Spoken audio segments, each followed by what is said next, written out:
자, 먼저 이 시편 142편을 잘 이해하기 위해서는 이 142편의 배경을 살펴보는 것이 중요합니다. 먼저 제목이 붙어 있는 제목을 한번 보도록 하겠습니다.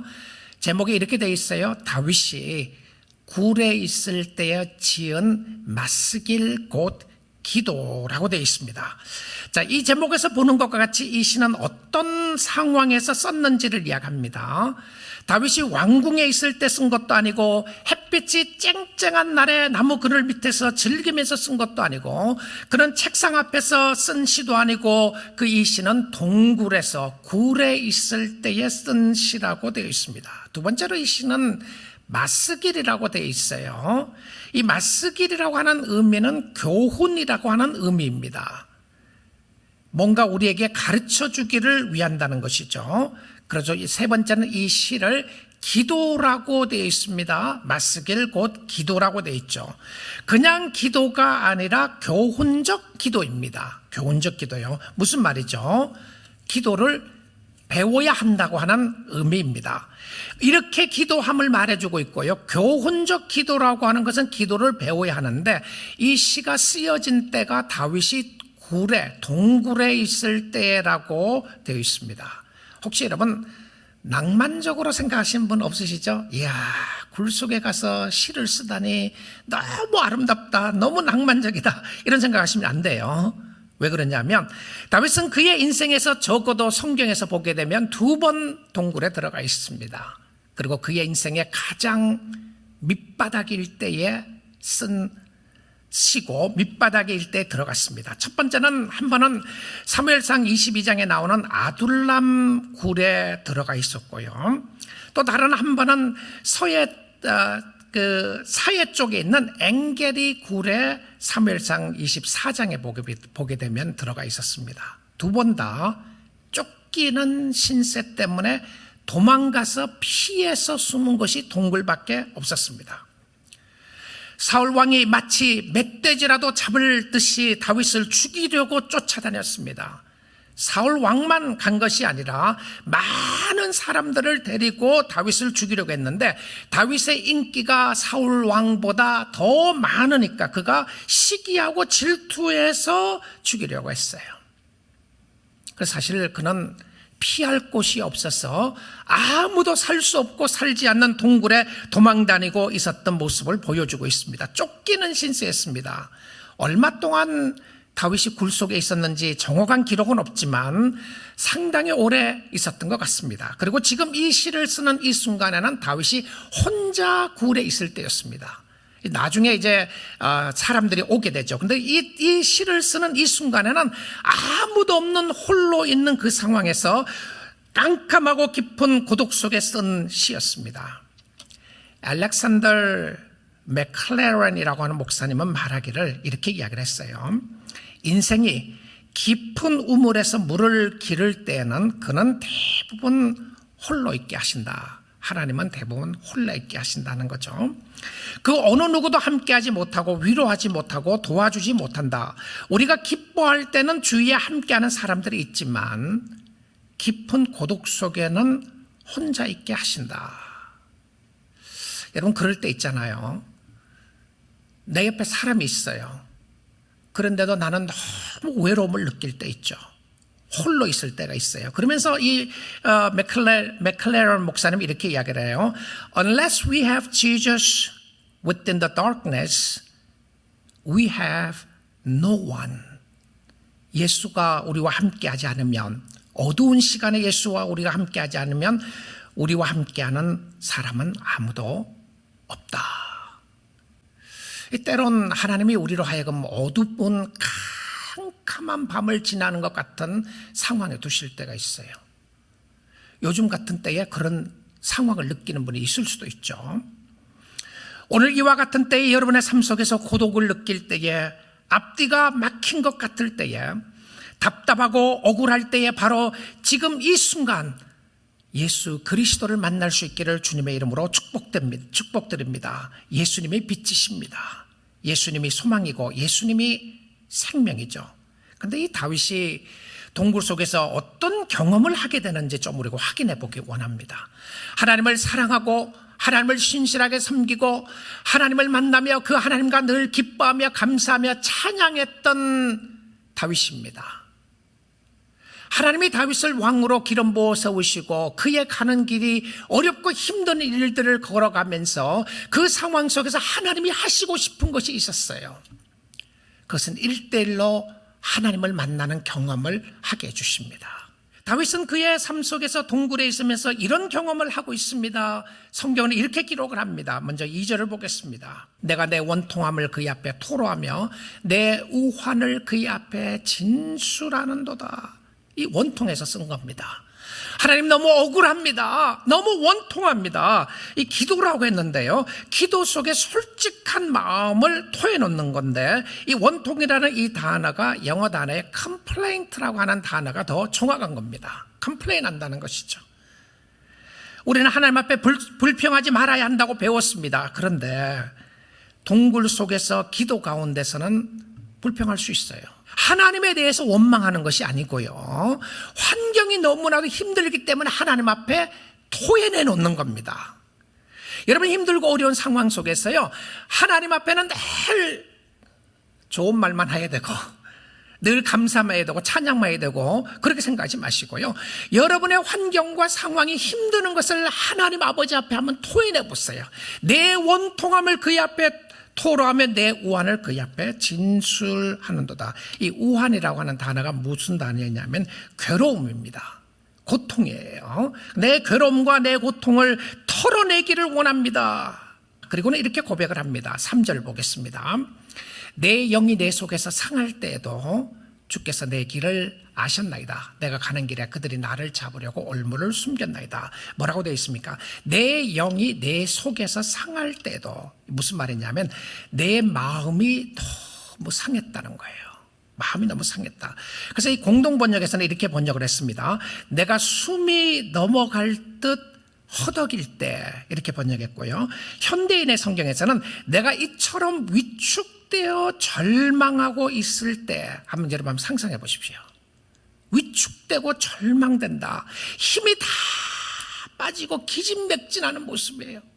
그 이유를 설명합니다. 왜 그런지, 그들이 원수들입니다. 나를 잡으려고 올무를 숨겼다. 무슨 이야기죠? 함정을 팠는데 숨겨놨어요. 덫을 놓았다는 겁니다. 사냥꾼이 덫을 놓을 때 새를 잡거나 혹은 동물을 잡으려고 할 때 보이지 않게 놓잖아요. 그것처럼 덫을 놓았는데 빠지도록 덫을 놓았던 모습을 이야기를 해주고 있는 거예요.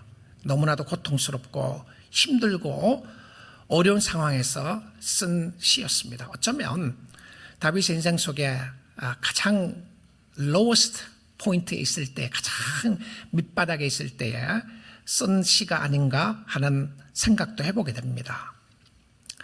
여러분,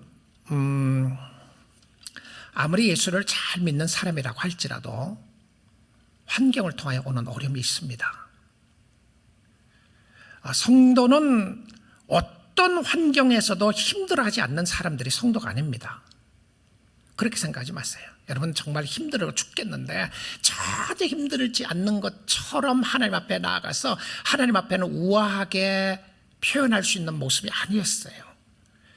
현실은 너무 힘들고 마음이 절망되고 낙심되고 우울하고 답답할 수 있어요. 여기서 끝날 것 같은 그런 생각이 들 때가 있다는 것이죠.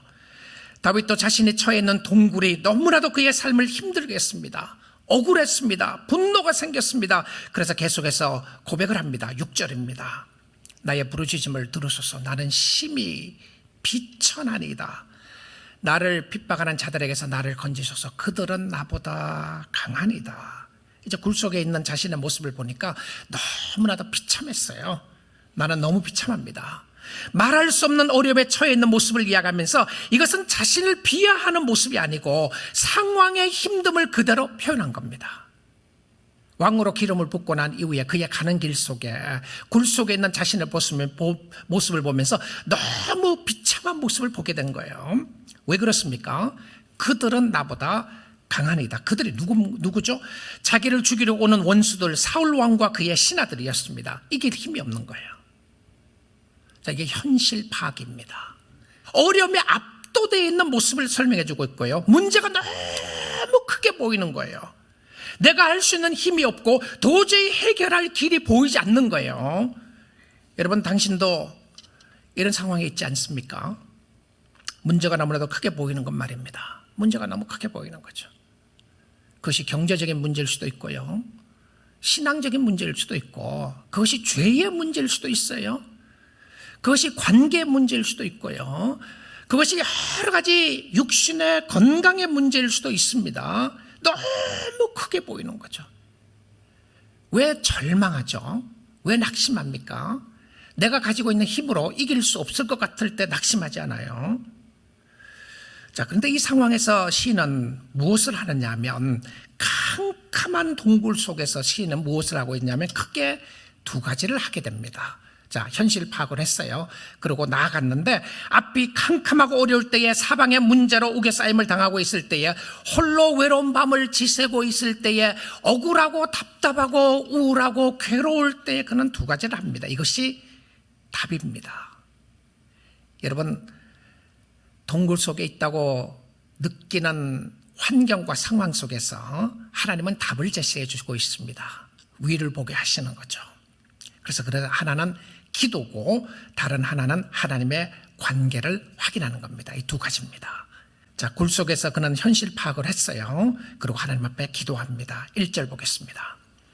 내가 소리내어 여호와께 부르짖으며 소리내어 여호와께 간구하는도다. 그러니까 이 시편 142편의 시작은 하나님 앞에 기도하는 기도로 시작을 합니다. 그런데 이 기도가 그냥 속으로 하지 않아요. 소리내어서 합니다. 큰 소리로 하나님을 찾고 있는 모습을 보여주고 있어요.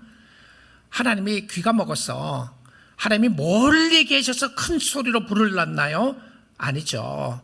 그의 상황이 매우 급하기 때문에 그렇습니다. 하나님이 잘 들리지 않는 곳에 있기 때문에가 아니라 그의 상황이 너무나도 급하고, 하나님이여 당신이 나를 도와주지 않으면 내가 도움을 구할 데가 없습니다. 하나님이여 나를 도와주셔서 크게 고함 지르는 거예요. 여러분, 너무 힘들고 어려울 때요, 그렇게 기도하세요. 어디서 하실 수 있냐고요? 차 타고 가시면서 하시면 돼요. 옆에 사람들 보든 말든, 옆에 사람이 저 사람 정신이 이상하나 그렇게 생각이 들 정도로 차 타고 가면서 한번 그렇게 모셨나요? 하나님 나를 도와주십시오. 아버지 나를 도와주십시오. 자, 이 동굴에 혼자 있으면서 그렇게 하나님을 찾고 소리내어서 하나님을 찾고 있는 모습인데요, 나 너무 힘들어 죽겠어요. 나 너무 힘들어요. 지금 이 상황이 너무나도 고통스러워요. 지금 이 상황이 죽을 것 같아요. 여러분, 성도들은요, 하나님 앞에 너무 예의 차리지 마세요. 하나님 앞에 솔직하게 마음을 털어놓으세요. 이 기도는 간절하지만 그러나 절망의 기도가 아니었습니다. 절망할 수밖에 없는 상황 속에서 현실과 자신의 마음의 감정을 숨기지 않고 하나님 앞에 기도하면서 그는 오히려 하나님의 관계를 확인합니다. 이게 이 다음까지 가야 돼요. 그러니까 소리내어서 기도하는 것으로 끝나지 말고 확인해야 될 부분인데, 그것이 무엇이냐면 5절 말씀입니다. 여호와여 내가 주께 부르짖어 말하기를, 뭐라고 그래요? 힘들다는 이야기만 했습니까? 내 상황이 힘들고 어렵다는 이야기만 했나? 그거 했죠. 그것만 이야기하고 끝나지 않았어요. 그리고는 하나님과 관계를 확인하면서 뭐라고 그럽니까? 주는 당신은 나의 피난처시요 살아있는 사람들의 땅에서 나의 분깃이시라 하였나이다. 언제 이 기도를 드렸다고요? 죽을 것 같은 상황 속에서, 아무도 없는 캄캄한 동굴 속에서 신앙을 확인합니다. 여러분, 하나님을 만나고 하나님을 확인한 사람은 복 있는 사람들입니다. 이와 같은 때에 주님 잘 붙잡고 계셔야 돼요. 주님 놓치면 안 됩니다. 다른 것 놓쳐도 좋아요. 다른 거 잃어도 좋아요. 다른 것 힘들어도 좋아요. 그런데 이 신앙 고백은 놓치지 말아야 되는데, 주는 나의 피난처시요 살아있는 사람들의 땅에서 나의 분깃이다라고 고백을 합니다. 자, 주는 나의 피난처라고 되어 있어요. 신기하지 않습니까? 왜냐하면 세상에 안전한 곳이 아무도 없었습니다. 지뢰밭과 같았어요. 함정이 있는데 숨겨놨어요. 이 얼마나 답답하고 어려운 모습인가요? 덫을 놓았는데 내가 넘어질 것을 바라고 덫을 놓은 사람들이 있어요. 지금 우리가 이야기하면 사단이죠. 그렇죠? 영적으로 우리에게 덫을 놓는 것은 사단이에요. 피할 곳이 없어요. 동굴에 들어와 있는데 그 굴 속에서 그는 절망하지 않습니다. 오히려 신앙을 고백하면서 주님은 나의 피난처다. 무슨 이야기입니까? 주님이 나의 안식처입니다. 나의 안식처는 세상이 아니었습니다. 나의 안식처는 이 동굴도 아니었습니다. 나의 안식처는 궁궐도 아니었고 우리 집도 아니었고 나의 안식처는 당신입니다. 나의 피난처 되시는 주님. 정말 아름다운 고백을 하고 있죠. 그리고는 뭐라 그럽니까? 살아있는 사람들의 땅에서 나의 분깃이라. 이 땅에서 하나님이 가장 소중하다, 이런 표현입니다. 하나님, 내가 다 잃었습니다. 내 주위에 아무도 없어요. 우리 부모도 없고, 나중에 이제 아둘람굴에 있을 때는 형제들이 찾아와요. 부모와 형제들 찾아오고, 고통당한 사람들, 어려운 사람이 찾아오는데 이 시를 쓰는 당시에는 아무도 없었어요. 그래서 하나님이 나의 분깃이라고 고백을 하면서 살아있는 땅에서 하나님이 나의 분깃이다. 당신이 가장 소중합니다. 당신밖에 없습니다. 당신입니다. 주님입니다. 주님이 나의 모든 것이 되십니다. 주님이 나의 문제를 해결할 분 주님밖에 없습니다. 여러분, 우리가요, 세상적인 모습과 방법으로 문제를 다 해결할 수 있으면 사람들은 일반적으로 이렇게 생각합니다. 하나님을 찾을 필요가 없다고 말입니다. 사실 우리가 하나님을 찾는 것은 우리의 문제를 해결하려고 찾는 건 아니죠. 근데 정말 우리의 문제를 해결할 수 없는 문제들이 있습니다. 죄의 문제입니다. 더러운 모습을 씻을 수 있는 것은 예수 그리스도의 보혈밖에 없는데, 근데 그는 자신의 문제 속에서 이런 고백을 하면서 하나님밖에 없다고 고백을 하면서 이렇게 이야기를 합니다. 4절 보겠습니다. 오른쪽을 살펴보셔서 나를 아는 이도 없고 나의 피난처도 없고 내 영혼을 돌본 이도 없나이다. 자, 이 말씀을 보면 왜 오른쪽이죠? 그럼 왼쪽에는요? 앞에는요? 뒤에는요? 자, 앞과 뒤가 꽉 막히고 왼쪽이 막혔는데 그가 정말 볼 수 있는 것은 오른쪽이었습니다. 이 히브리 사람들의 개념 속에서는 오른쪽은 늘 능력의 쪽이라고 생각했고 하나님이 계시는 우편이라고 생각했어요. 근데 오른쪽을 살펴보니까 하나님 앞에 나아가면서 정말 붙잡을 분은 하나님밖에 없다는 거 고백을 합니다. 진짜 나를 알고 나를 이해하고 나를 붙잡고 있는 분은 당신밖에 없다고 고백을 하는 것이죠. 3절 보겠습니다. 3절에요. 내 영이 내 속에서 상할 때도 주께서 내 길을 아셨나이다. 내가 가는 길에 그들이 나를 잡으려고 올무를 숨겼나이다. 그는 알고 있었습니다. 하나님이 길이라는 사실을요. 주님이 길을 아시고 인도하시는데 여러분의 길을 아시고 인도하시는 분이 하나님이십니다. 아무리 세상이 강하고 아무리 사단 원수 마귀가 강하고 여러분의 주위의 문제가 강하다고 할지라도 여러분을 넘어뜨리게 할 수밖에 없는 문제들이 있다고 할지라도 그것 때문에 무너지지 않아요. 상처 입을 수는 있어요. 근데 무너지지 않는 것은 하나님이 여러분을 붙잡고 계시기 때문에 그런 줄 믿습니다. 욥도 이런 고백을 나중에 하게 되죠. 욥기 23장 8절에서 11절인데요. 욥이 이런 고백을 합니다. 그런데 내가 앞으로 가도 그가 아니 계시고 뒤로 가도 보이지 아니하며, 그러니까 하나님이 안 계신 것 같은 것을 욥이 느낀 거예요. 이 상황 속에서 깊은 절망 속에, 우리 욥기서는 잘 알잖아요. 그가 고난당했을 때에 우리는 욥이 왜 고난을 당했는지 알지만 욥은 지금까지도 여기 이 상황 23장 이 상황을 이야기할 때까지도 그가 왜 고난당한지 몰랐어요. 그런데 하나님을 찾기 위해서 발버둥 치고 있는 모습들을 보여주는데 9절 말씀을 한번 보겠습니다. 그가 왼쪽에서 일하시나 내가 만날 수 없고 그가 오른쪽으로 돌이키시나 배울 수 없구나. 10절입니다. 그러나 내가 가는 길을 그가 아시나니 그가 나를 단련하신 후에는 내가 순금같이 되어 나오리라. 자, 지금 이 상황에서 욥은 왜 어려움을 당하고 왜 고난을 당하는지 알지 못했지만 한 가지 분명하게 아는 사실이 있었습니다. 하나님이 그를 붙잡고 있다는 사실을 말입니다. 하나님이 그를 놓치지 않고 그는 하나님을 붙잡고 있었고, 그리고 그는 하나님을 사랑하고 있었는 그 상황 속에서 하나님이 그를 붙잡고 계시는데 하나님의 길이 있다는 것을 알게 되었어요. 11절 보겠습니다. 내 발이 그의 걸음을 따라 바로 따랐으며, 우리 10절까지는 잘 아는다고 11절 잘 안 보는 경우들이 있죠. 근데 11절이 정말 헌신적인 모습 속에서 결단의 모습을 담고 있는데요. 내 발이 그의 걸음을 바로 따랐으며 내가 그의 길을 지켜 치우치지 아니하였고. 자, 하나님의 길이 어디 있는지 알았습니다.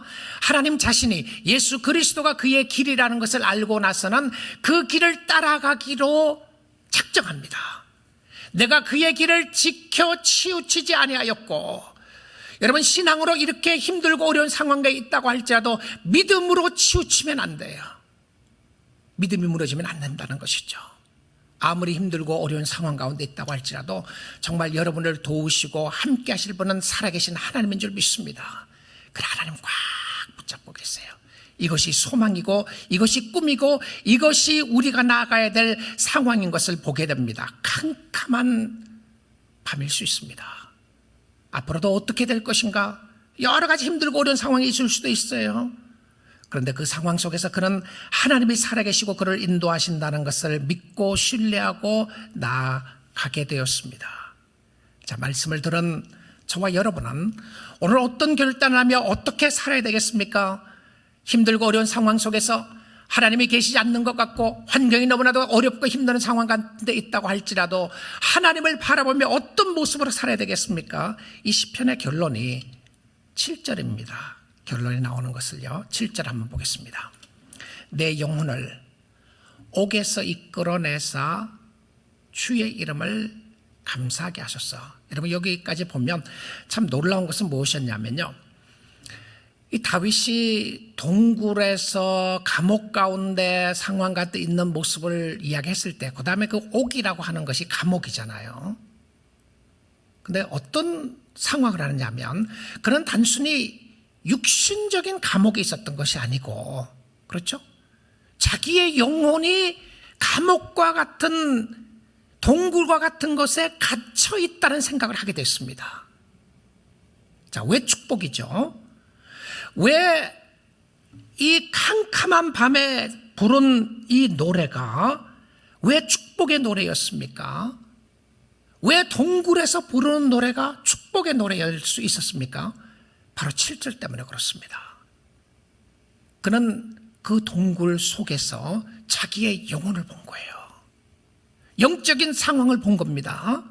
단순히 육체적인 모습만이 아니라 영적인 상황을 보는 거예요.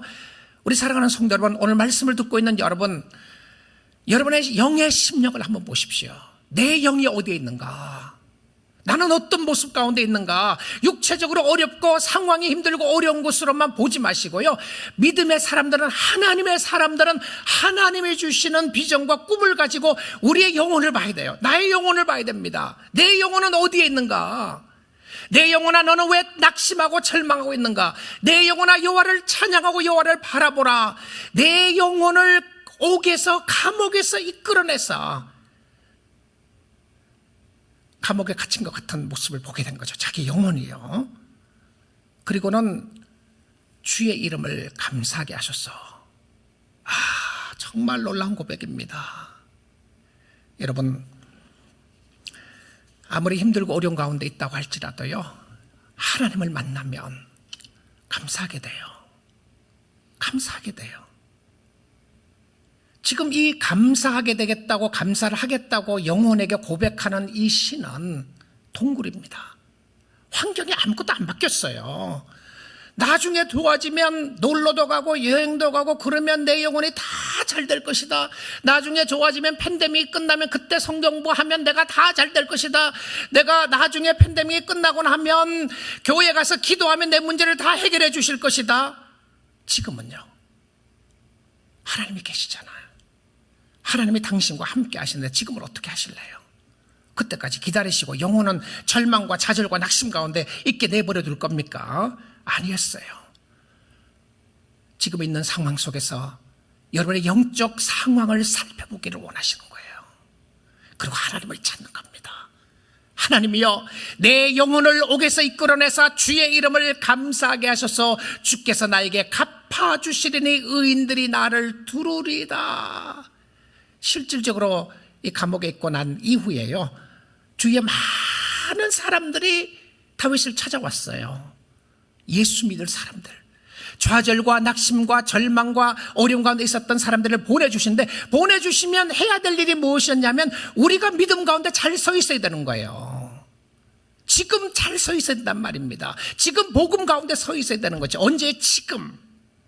여러분의 있는 그 형편과 상황 속에서, 고통 가운데 있는 여러분의 형편과 상황 속에서 하나님을 바라보고 하나님 앞에 감사하는 거예요. 그럼 주께서 다 갚아주시리니 의인들이 나를 지켜주고 보호해주겠다는 고백을 하게 됩니다. 사랑하는 성도 여러분, 하나님 앞에 기도하면 하나님이 들으십니다. 들으세요. 응답하십니다.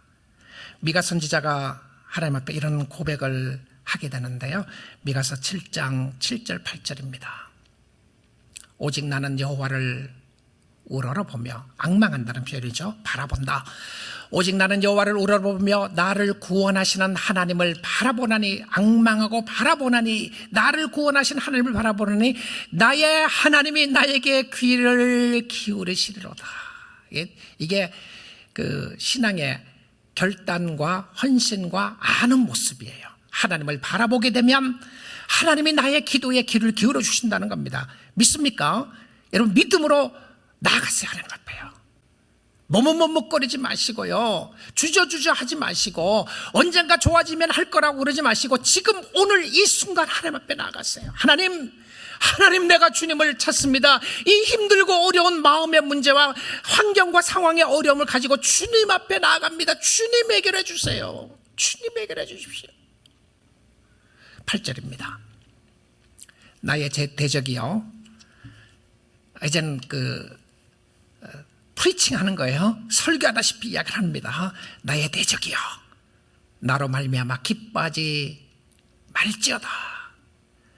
나는 엎드러질지라도 일어날 것이요. 안 넘어진다는 표현이 아니죠. 넘어질 때가 있더라도 나는 일어날 것이다. 어두운 데에 앉았을지라도 어두운 데 앉아있을 때가 있다는 거죠. 여호와께서 나의 빛이 되실 것이미로다. 할렐루야, 할렐루야. 여호와께서 우리의 빛이 되어주심을 고백하는 모습입니다. 우리 사랑하는 성도 여러분, 하나님을 바라볼 수 있기를 원합니다. 소망의 줄을 꽉 붙잡고 계십시오. 그것은 하나님이었습니다. 너무 외로우신가요? 너무 힘이 드십니까? 하나님을 찾아 기도하면 하나님이 반드시 여러분을 만나주시고 기도에 응답해 주실 줄 믿습니다. 믿음으로 반응하며 믿음으로 나아가는 여러분들이 다 될 수 있기를 주님의 이름으로 축복드립니다.